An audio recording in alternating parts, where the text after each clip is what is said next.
The emergency beacon pierced through space like a knife, cutting through silence. Captain David Reed sat at his monitoring station in the Terran Defense Fleet Command Center, watching the green lines dance across his screen. His hot coffee turned cold as he worked to decode the message that would change everything. The transmission came from far across the galaxy, carried by emergency frequencies that only activated during the worst disasters. David's fingers moved quickly over his keyboard, running the alien language through Earth's universal translator. What came through made his blood run cold. "Admiral, you need to see this right now," David called out, his voice cutting through the quiet hum of the command center. Admiral Jake Harrison looked up from his desk. He was a man in his 50s with gray hair and eyes that had seen too much war. His uniform bore the scars of humanity's early battles among the stars. When David called with that tone of voice, Harrison knew it was serious. The alien voice filled the room through the speakers, crackling with static from its long journey across space. The translator worked to convert the desperate words. "This is Prime Commander Veltar of the Zelathi people. Our world is dying. The Kethfer Dominion has smashed through our defenses like paper. Our cities burn. Our people flee in terror. Billions of innocent lives hang in the balance. We send this message to anyone who can hear us across the stars. Please, if there is mercy left in this galaxy, send help before it is too late." Harrison's face grew hard as stone. He had heard of the Zelathi before. They were peaceful people who spent their time studying art and science instead of building weapons. They had never hurt anyone in their long history. The idea of these gentle beings facing extinction made his stomach turn. The Admiral already knew what the Galactic Council would say.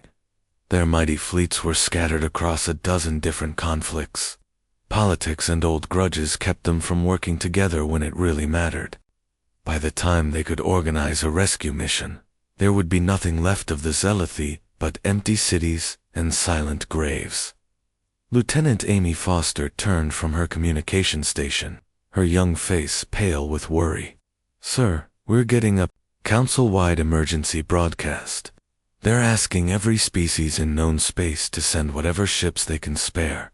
The nearest council fleet is at least 4 months away."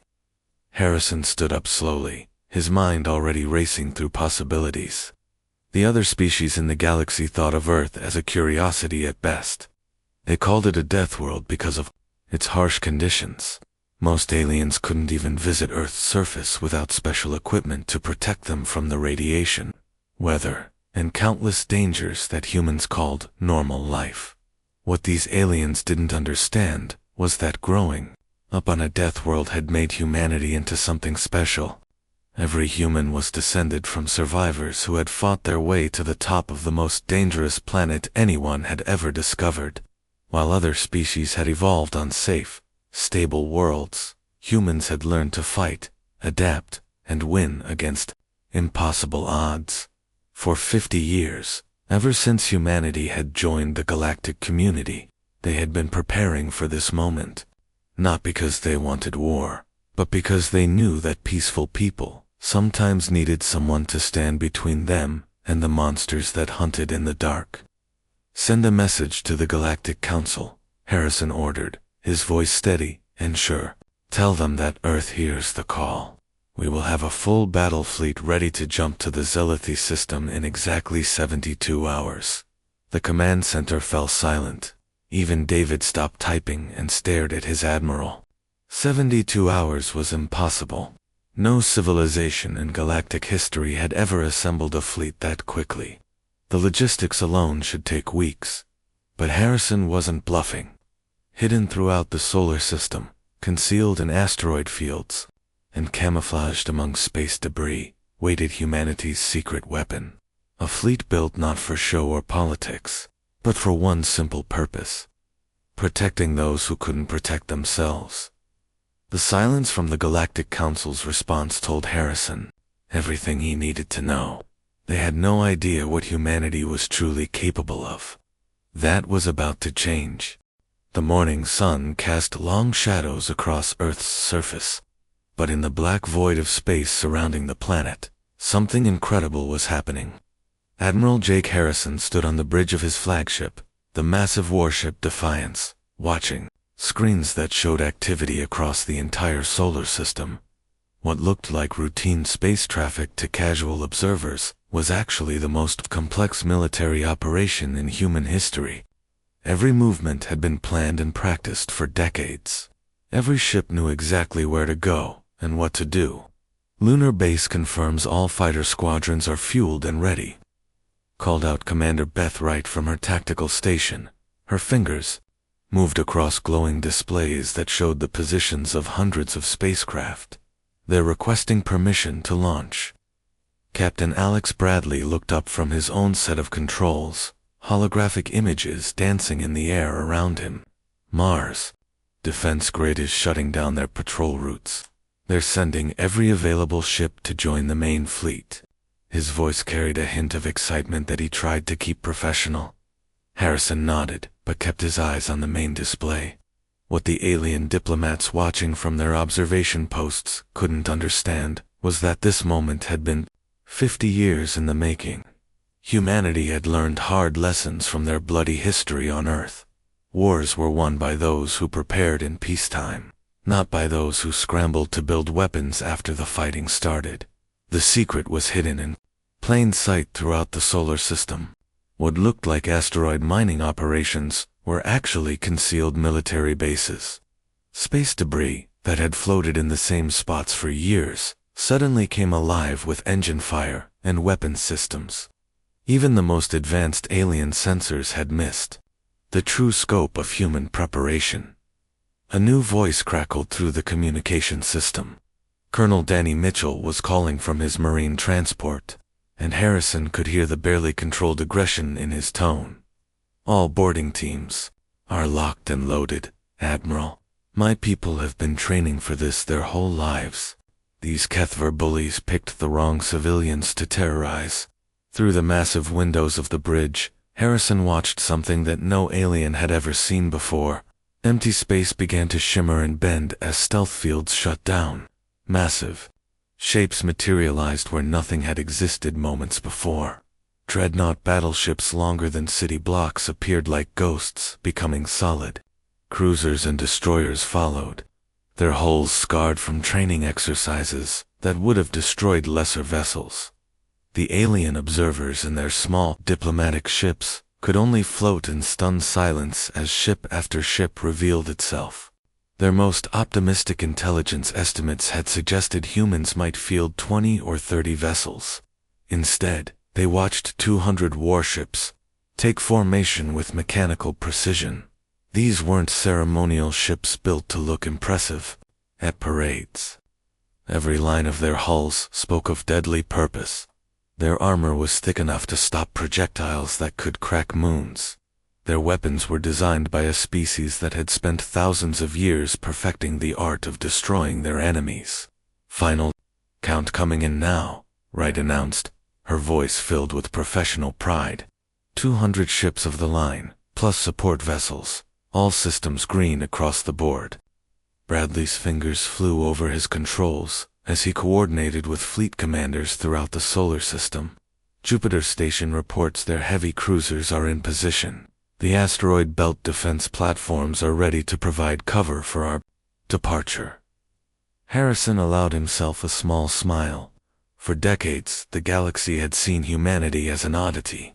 They called Earth a death world because its harsh conditions made it dangerous for most alien species to visit.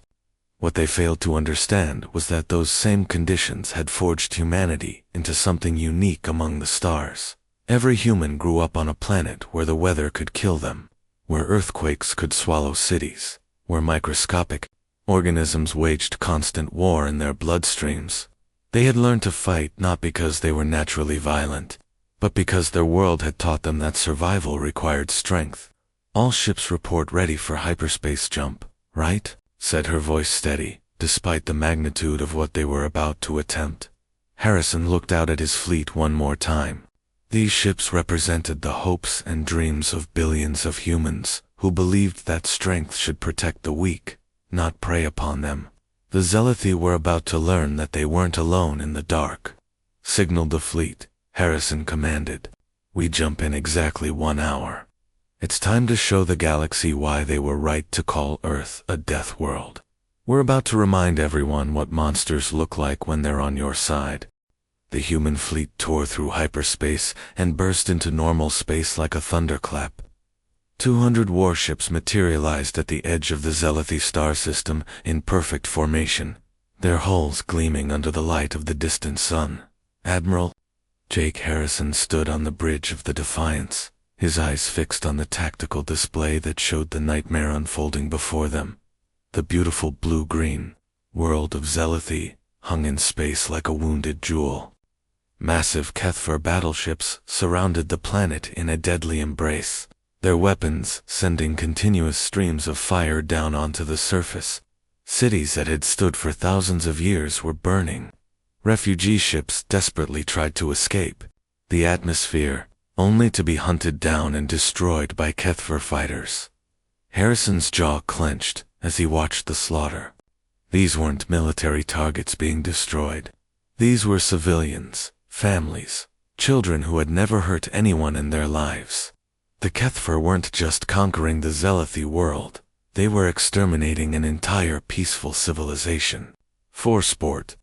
"Sir, we're being hailed by the Kethfer fleet," announced Communications Officer Kelly Davis from her station.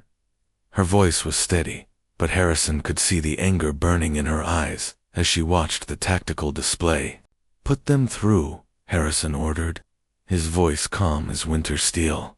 The main screen flickered to life, revealing the face of the Kethfer fleet commander. The alien looked like a cross between a crocodile and a snake, with scales that gleamed like black metal and eyes that held no mercy. When it spoke, its voice was full of the confidence that came from crushing dozens of peaceful worlds.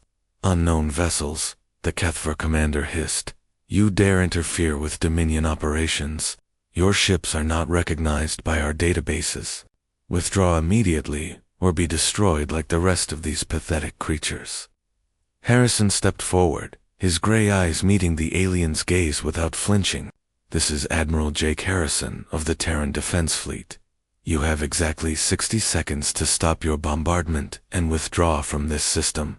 The Kethfer commander threw back its head and laughed, a sound like breaking glass. "Terran, we have never heard of your species, but your arrogance is amusing. You bring a mere 200 ships against our glorious fleet of 1,000. Your ignorance of galactic warfare will cost you dearly." Harrison's expression didn't change. 60 seconds, he repeated quietly, then gestured for Davis to cut the transmission. The bridge fell silent, except for the quiet hum of ship systems.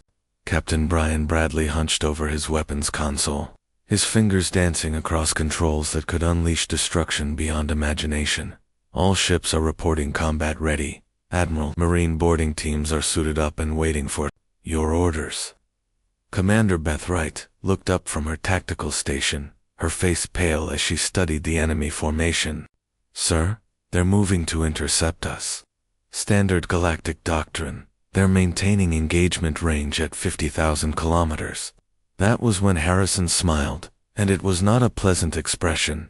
The Kethver were about to learn something that no species in the galaxy truly understood about humans.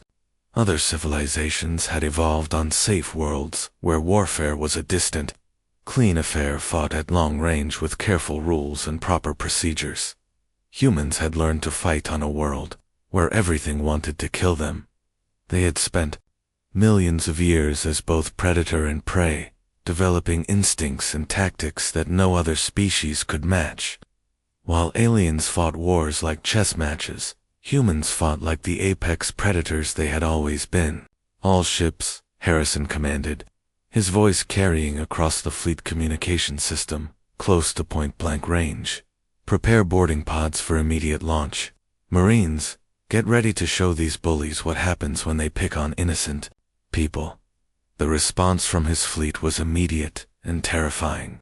200 human warships suddenly accelerated directly toward the Kethver formation, throwing aside 50,000 years of galactic military tradition. While the aliens expected a careful long-range duel, the humans were charging straight into their midst like wolves attacking a flock of sheep. Chaos erupted in the HFY ranks. Their commanders had never faced an enemy that treated space combat like a knife fight. Alien voices screamed orders in panic as human ships plunged through their defensive lines, their weapons blazing at ranges that should have been impossible. Boarding pods away, Bradley announced, watching as hundreds of small craft launched from the human fleet. Each pod carried a full squad of Marines in powered armor, ready to take the fight directly to the enemy's doorstep. The HFY had thought they were facing another typical galactic species that would fight by their rules and lose by their rules. Instead, they found themselves in battle with creatures who had learned warfare on the most dangerous planet in known space. Harrison watched the tactical display as his ships tore through the enemy formation like bullets through paper. "Time to teach the galaxy a lesson," he said quietly. "Never threaten the innocent when Earth is watching." Colonel Danny Mitchell felt his heavy combat boots slam against the metal deck of the HFY command ship as his Marines poured through the breach they had just blown in the hull. The alien ship's emergency lights flashed red, casting eerie shadows as his team spread out with the precision that came from years of brutal training. Around him, Sergeant Amy Thompson and Corporal Steve Anderson moved like deadly shadows in their powered armor suits. The suits were marvels of human engineering, designed to keep a person alive and fighting in conditions that would kill most life forms in the galaxy. While the HFY ship's atmosphere was toxic to humans, and the temperature was cold enough to freeze blood, the Marines inside their suits barely noticed. "Enemy contacts coming up fast," Thompson called out, her voice calm despite the chaos around them. Her rifle fired in controlled bursts, each shot finding its target with mechanical precision. The HFY defenders were scrambling to organize a response, but they had never faced boarding parties quite like this. The problem for the HFY was simple but deadly. They had evolved on a world where the biggest threat was maybe a change in weather or an occasional earthquake. Their idea of a dangerous environment was a mild storm or a hot summer day. They had never needed to develop the kind of survival instincts that came from living on a planet that actively tried to murder everything on it. Humans were different. Every single human was descended from creatures who had survived ice ages, volcanic eruptions, asteroid impacts, plagues, and predators that could tear apart steel with their bare claws. Earth had spent millions of years teaching humanity one simple lesson: adapt or die. "Johnson, take your squad and secure the reactor room," Mitchell ordered through his communication system. "Williams, I want you and your people to find their command center. Let's end this quickly." The Marines moved through the alien ship like they owned it. The HFY had built their vessels to be comfortable for their own species, with wide corridors and gentle lighting. What they hadn't planned for was an enemy that could fight effectively in zero gravity. Toxic atmospheres, and radiation levels that would cook most aliens alive. Back on the bridge of the Defiance, Admiral Harrison watched the tactical display with growing satisfaction. The numbers told a story that would have seemed impossible to any other galactic civilization. Human ships were taking damage that should have crippled them, but they kept fighting. Their hulls were designed to withstand the crushing pressure of Earth's deepest oceans and the deadly radiation of space itself. The Yorktown reports they've successfully boarded and captured 3 enemy vessels. Commander Beth Wright announced from her station. Her voice carried a note of amazement, even though she had trained for this moment her entire career. "The Enterprise has completely disabled the enemy flagship." Captain Brian Bradley looked up from his weapons control station, his eyes wide with disbelief. "Sir, the enemy fleet is starting to break apart. Their formation is collapsing. They're actually running away." What the HFY commanders were seeing terrified them beyond reason. These human ships fought like nothing they had ever encountered. Where other galactic species would retreat when damaged, human vessels seemed to get more aggressive. Where alien crews would surrender when boarded, Human Marines fought room by room until they controlled the entire ship. The truth was becoming clear to the HFY fleet admiral as he watched his supposedly superior forces get torn apart by a smaller enemy. These humans weren't just another galactic species with fancy technology. They were the product of a world so dangerous that surviving on it had turned them into the ultimate predators. Every human had grown up breathing air that was toxic too. Most aliens, drinking water that would poison other species, and dealing with weather systems that could level cities without warning. Their bodies were built to function in conditions that would kill other life forms instantly. Their minds were shaped by millions of years of fighting for survival against odds that would have driven other species extinct. Harrison nodded grimly as he watched the enemy fleet begin to scatter. The HFY had made the same mistake that bullies throughout history had made. They had assumed that because someone was peaceful, they were also weak. They had forgotten that the most dangerous predator was often the one that chose not to hunt. "Signal all ships," Harrison commanded, his voice carrying the authority of someone who had never lost a battle. "Form pursuit formation. We don't let any of these ships escape to terrorize other innocent worlds. We finish this fight here and now." The human fleet responded instantly, moving like a pack of wolves pursuing fleeing prey. The HFY had awakened something they didn't understand, and now they were about to pay the price for threatening people who couldn't defend themselves. The galaxy was about to learn a hard lesson about what happened when you made Earth angry. The final HFY battleship disappeared in a ball of fire and twisted metal, its death scream echoing across the communication channels before cutting to silence. Admiral Jake Harrison stood on the bridge of the Defiance, his weathered hands clasped behind his back as he watched the last traces of the enemy fleet fade into space dust. Around the Zealothi homeworld, the scene was transforming from one of destruction to one of hope. Human rescue shuttles were already launching from the fleet, their pilots racing toward the burning planet below. Medical ships moved into position, their cargo bays filled with supplies and emergency equipment that the desperate civilians would need to survive. "Admiral, you asked for casualty reports," Commander Beth Wright said quietly from her station. Even she seemed stunned by what they had just accomplished. 14 of our people killed in action, 37 wounded.